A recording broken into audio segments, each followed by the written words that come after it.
এক পর্যায়ে খায়বার থেকেও তাদেরকে সমূলে উৎখাত করে দেওয়া হলো। মুসলমানদের উত্থান আর ইসলামের প্রচার প্রসার শুধু মদিনায় সীমাবদ্ধ না, আন্তর্জাতিক পরিমণ্ডলে ইসলামের প্রচার প্রসার বিভিন্ন রাষ্ট্র প্রধান যারা, তাদের বিশেষ মজলিসের মধ্যেও ইসলাম নিয়ে, ইসলামের নবীকে নিয়ে আলোচনা শুরু হয়ে গেছে। এই বিষয়টা ইহুদিরা কোনোভাবেই মেনে নিতে পারল না। ইহুদিরা মুসলমানদের এই বিজয় রথ দেখে তারা দেখলো রসুলের জামানায় ইসলামের প্রচার প্রসার ব্যাপকভাবে হচ্ছে। রসুলের পরে আবু বকর, ওমর রাদিয়াল্লাহু তাআলা আনহুমার যুগে ইসলাম মুসলমানদের শুধুমাত্র এলাকায় না, সারা পৃথিবীর ঘরে ঘরে, সমাজে সমাজে, রাষ্ট্রে রাষ্ট্রে, অলিতে গলিতে শুধু ইসলামের কথাবার্তা আর প্রচার জয়গান চলতেছে। এই যুগকে বলা হয় স্বর্ণযুগ। কি বলা হয়? স্বর্ণযুগ।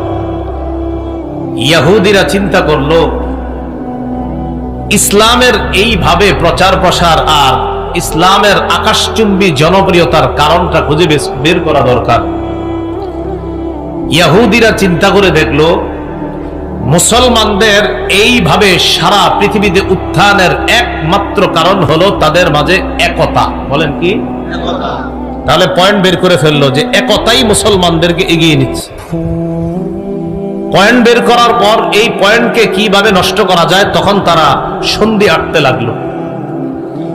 ইহুদিরা চিন্তা করে দেখলো অস্ত্র বলে মুসলমানদেরকে শেষ করার কোনোভাবেই সম্ভব না, কারণ মাত্র 313 জনের সাথে 1000 পারে না, 60 জনের সাথে 60,000 পারে না।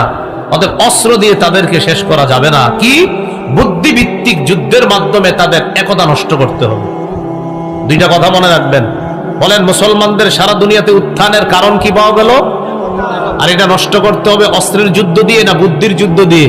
বুদ্ধি। এই ইহুদিরা এবার বুদ্ধিভিত্তিক যুদ্ধের চিন্তা করলো যে বুদ্ধি দিয়ে এদেরকে শেষ করতে হবে।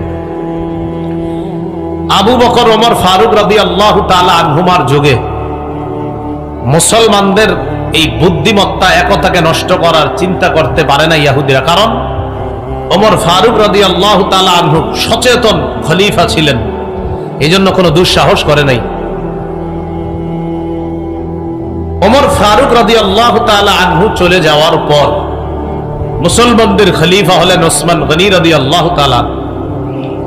ওসমান গনি রাদিয়াল্লাহু তাআলা আনহু দয়ালু ছিলেন, নম্র ভদ্র ছিলেন এবং খুব সহজ সরল একজন মানুষ ছিলেন। ওসমান গনি রাদিয়াল্লাহু তাআলা আনহুর এই দয়ালু হওয়াটাকে ইহুদিরা দুর্বলতা হিসাবে নিল।